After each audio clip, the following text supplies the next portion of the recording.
Seorang tuan rumah mendedahkan kerugian berjumlah lebih RM23,000 selepas penyewa gagal menjelaskan tunggakan sewa selama 3 bulan dan dipercayai melakukan kerosakan besar terhadap rumah sewa miliknya. Tuan rumah kini mempertimbangkan untuk mengambil tindakan undang-undang dan membuat laporan polis.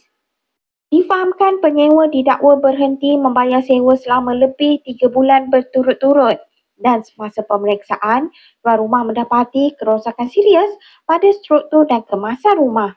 Tuntutan kerosakan dan tunggakan sewa dianggarkan mencecah RM23,000. Menyatakan bahawa penyewa enggan berkomunikasi dan mengunggut akan melaporkan pihak tuan rumah dahulu. Kejadian ini menjadi tular di media sosial selepas klip video dan dakwaan kerugian dikongsikan kepada umum. Orang ramai adalah diingatkan agar berhati-hati dalam memilih penyewa dan menyemak rekod mereka dahulu sebelum menandatangani sebarang kontrak.